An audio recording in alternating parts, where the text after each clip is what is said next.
قادر مندو صاحب، آپ کی ساتھ بھی بیٹھے ہیں تحریک انصاف کے نمائندے، سب سے زیادہ تو وہی یہ بات کر رہے ہیں کہ انتخابات کے اوپر خدشہ ہے، وقت پر نہیں ہوں گے، دوسری جماعتیں چاہتی نہیں انتخابات ہونا، اس میں رکاوٹیں ڈالی جا رہی ہیں، یہ سب باتیں ہمارے سامنے آ رہی ہیں۔ اس موقع پہ پیپلز پارٹی کیا سمجھتی ہے کہ انتخابات 8 فروری کو ہوں گے؟ کیا اس کو کسی قسم کے کوئی خدشات ہیں؟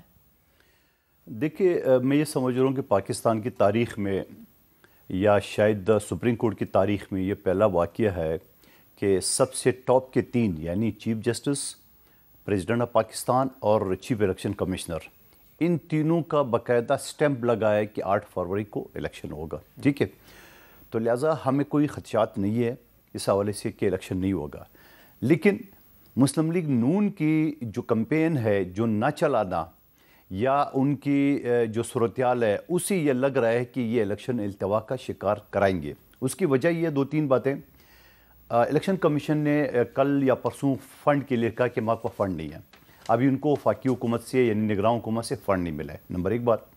دوسری بات یہ کہ الیکشن کمیشن نے جب یہ حلقہ بندی کا اعلان کیا ہے، آج 3-4 پارٹیوں نے اعلان کر دیے کہ ہم اس کو چیلنج کریں گے۔ تو آپ مجھے بتا دیں کہ پنجوتا صاحب وکیل ہے، رانجھا صاحب بھی وکیل ہے، کہ اگر چیلنج وہ حلقہ بندی کی، جو کہ میری اپلیکیشن بھی ریجیکٹ ہوئی ہے، جو میں نے داخل کیا تھا وہ ایکسیپٹ نہیں ہوئی ہے، اور میری پارٹی کے بہت سارے لوگوں کو ایکسیپٹ نہیں ہوئی ہے، مگر جب یہ لوگ جائیں گے ہائی کورٹ میں تو کیا ہائی کورٹ 4 دن کے اندر فیصلہ دے گا؟ اور پھر اپیل کا ہے سپریم کورٹ میں، کیا 4 دن کے اندر سپریم کورٹ دے گا؟ تو مجھے لگ رہا ہے کہ ایسی صورتحال میں الیکشن کمیشن اسی فنڈ کا، وفاقی حکومت کا، اور جو کہ میں یہ سمجھ رہا ہوں کہ نون لیگ کے لیے، کیونکہ نون لیگ تیار نہیں ہے لیول پلینگ فیلڈ کی، اگر ہم بات کر رہے ہیں تو اوپر تو لیول پلینگ فیلڈ نے بنا لی ہے۔ برطانیہ کے کمشنر سے لے کے لاہور کی DIG تک آپ کے سامنے صورتحال، جس طرح ریڈ کارپیٹ بھی، جس طرح عدالتوں نے دروازے کھول دیے، آئیے ریلیف لینا ہے تو لے لے، ٹھیک ہے نا؟ تو اس حوالے سے تو ٹھیک ہے، لیکن عوام میں شاید نہیں ہوا۔ اس کی وجہ یہ ہے کہ شہباز شریف صاحب جب لاہور میں اپنے حلقے میں گئے تو وہاں جو گاڑی پہ پتھرا ہوا آپ کے سامنے، پھر جنگ میں جو آپ کا مدخل صاحب پہلا آپ کا نقطہ ہے کہ اتنی بڑی پلیٹ فارمز پر اس کی یقین دہانی کروائی گئی ہے، تو اس پر محسن شاہنواز رانجھا صاحب سے بات کر رہے تھے۔ محسن صاحب، آپ کی جماعت کے اوپر یہ تنقید ہو رہی ہے کہ شاید آپ کی جماعت ہی سب سے زیادہ مطمئن ہے کہ الیکشن وقت پر ہوں یا نہ ہوں، لیکن پھر کچھ یقین دہانیاں بھی آ رہی ہیں، جس طرح رانا ثناءاللہ صاحب کا بیان ہے۔ تو یہ بادل چھٹیں گے کب کہ انتخابات وقت پر ہی ہوں گے اور اس پہ اب کوئی رکاوٹ نہیں رہے گی؟ دیکھیں، جو رانا ثناءاللہ صاحب بات فرما رہے ہیں وہ بات جو سپریم کورٹ میں اور مندو خیل صاحب نے کی خوبصورتی ہے نا کہ ایک پہلے بیان انہوں نے یہ دیا کہ ہوں گے، اور پھر ساتھ میں بیان کو تھوڑا سا بدل کے ہم پر ڈال دیا۔ وہ بات یہ ہے کہ جو پہلے والا مندو خیل صاحب کا بیان ہے نا، اصل بات وہی ہے۔ پہلے بات تو انہوں نے حقیقت پہ کی ہے کہ جب سپریم کورٹ کے بیچ میں تاریخ آ چکی ہے، اور جب چیف الیکشن کمشنر صاحب یہ فرما چکے ہیں، اور جب اس کے بعد باقی سب ادارے جو ہیں وہ جن کا کردار ہے الیکشن کرانے میں وہ آن دا سیم پیج ہیں، تو اگر فائنینس کا کوئی مسئلہ ہے جس کے بارے میں وہ بات چیت چل رہی ہے تو وہ فائنینشیل ڈیلیز اور پیسوں کی ٹرانسفر، یہ وہ چیزیں ٹیکنیکل چیزیں ہوتی ہیں، لیکن جب انڈرسٹینڈنگ ہوتی ہے کہ یہ ہوگا تو یہ ہوگا۔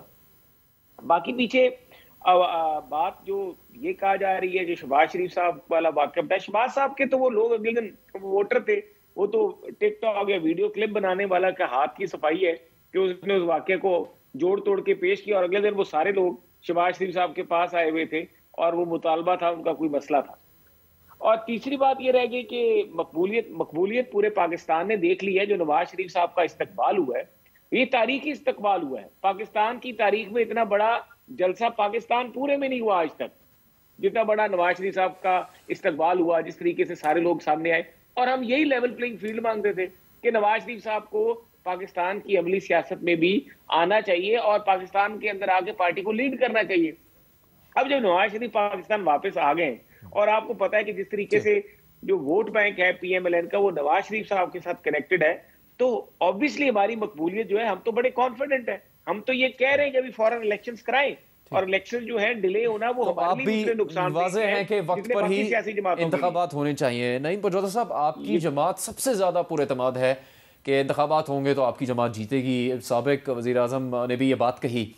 تو اس وقت جو تاخیری صورتحال ہے انتخابات کے حوالے سے تیاری کے لیے، فنڈز کی بات ہوئی اس پر، اور کچھ درخواستیں بھی آئی تھی, اس پر تحریک انصاف کے اس وقت کیا کنسرن ہے؟ دیکھیں بہت شکریہ جنید بھائی.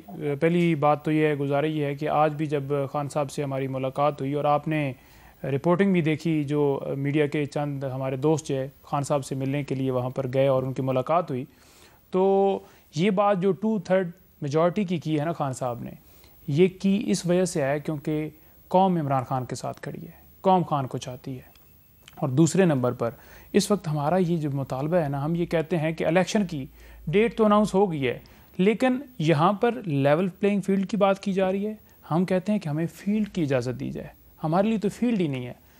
آج بھی خان صاحب نے کہا کہ لندن ایگریمنٹ کیا تھا, وہ لندن ایگریمنٹ یہ تھا کہ ان کو وہاں سے بادشاہ سلامت کو پروٹوکول دے کر لایا جائے گا, اور راستے میں جیسا کہ جناب نے فرمایا کہ پروٹوکول جس طرح سے ریڈ کارپٹ بچھائے گئے, پاکستان کے اندر عدالتیں اور نیب نے جا کر خود بیانات دے دیے کہ ہمیں کوئی ضرورت نہیں ہے, ان کے کوئی وارنٹ نہیں ہے, کوئی گرفتاری نہیں چاہیے, بالکل کیسز ختم کر دیں. ماضی میں نون لیگ یہ کہتی تھی کہ ان کو اقتدار سے لندن پلان کے تحت نکالا گیا, تو پہلی بات تو یہ ہے کہ عمران خان صاحب لندن جا کر بیٹھے نہیں جیسے یہ بھاگ کر گئے ہیں. دوسری بات یہ ہے کہ 2017 میں ان کو بدیانتی کی بنیاد کے اوپر نااہل کیا گیا, تو کیا انہوں نے رسیدیں دے دیں؟ جو انہوں نے ملک کا پیسہ لوٹا, جو انہوں نے کرپشن کی, کیا اس کا حساب لندن گئے تو ضرور تھے, عمران خان صاحب بیٹھے نہیں ہوں گے وہاں پہ؟ نہیں, دیکھیں بات یہ ہے کہ عمران خان کی پہلی دفعہ حکومت آئی, انہوں نے پرفارم کیا, کیا ضرورت تھی کہ ڈونلڈ لو کی بات مانتے ہوئے ان کی حکومت گرائی جاتی؟ آج بھی خان صاحب نے کہا کہ دھمکی کس کو دی جا رہی تھی. آپ کو لگتا ہے کہ الیکشن وقت پر نہیں ہوں گے 8 فروری؟ دیکھیں بالکل الیکشن ٹائم کے اوپر ہونے چاہیے, پہلے 90 ڈیز کے اندر نہیں ہوئے, آپ نے دیکھا پنجاب اور KP کے اندر نہیں ہوئے, وفاق میں نہیں ہوئے. اب جو ڈیٹ مختص ہوئی ہے اس کے اوپر الیکشن ہونے چاہیے. کب تک یہ آئینی بحران جو ہے ملک کے اندر رہے گا؟ اور جو فنڈامنٹل رائٹس کی ویولیشن ہے, یہاں پر سپریم کورٹ کے چیف صاحب یہ کہتے ہیں کہ کوئی یہ معاملہ جو ہے مفاد عامہ کا نہیں ہے, یا ایک پارٹی کی طرف سے جو ہے وہ آیا ہے, جی لیٹر آیا ہے, تو لہٰذا پتنی کون سی پارٹی ہے یا کون وکیل ہے جس نے یہ بھیجا. کیا ہمیں خط لکھنے کی ضرورت کیوں پڑی؟ ہم نے کیوں خط لکھا؟ کیا وہ آئینی ذمہ داری نبھا رہے ہیں؟ ان کو نہیں پتا کہ ملک کے اندر فنڈامنٹل رائٹس کی ویولیشن ہو رہی ہے. تو آپ کا پھر اعتماد ہوگا کہ ہاں وقت پر ہونے جا رہے ہیں, تیاری آگے بڑھ رہی ہے اگر فنڈ جاری کر. دیکھیں ہم یہ کہتے ہیں کہ الیکشن تو ٹائم کے اوپر کروانے کی طرف جا رہے ہیں, لیکن یہاں پر فیلڈ کا مسئلہ ہے. یہاں پر لوگوں کو جنازے میں شامل ہونے کے لیے, عمر ایوب صاحب جنازے میں شامل ہونے کے لیے والد کے جنازے کے اندر گئے, لیکن وہاں پر پولیس پہنچ گئی کہ آپ کو جنازہ نہیں پڑھنے دینا. جرم کیا ہے کہ وہ عمران خان کے ساتھ یہ بھی بات ہے, جہاں پر لفظ شریف لگ جاتا ہے وہ قانون سے اوپر ہو جاتا ہے. کی بات کی تو انہوں نے بھی اسی طرح کی بات کی کہ انتخابات میں کتنے وہ پر امید ہیں تیاری کے لیے, اور پھر عوام کس طرح سے ان کے ساتھ ہیں, اور الیکشن جیتنے کے حوالے سے انہوں نے اعتماد کا اظہار کیا.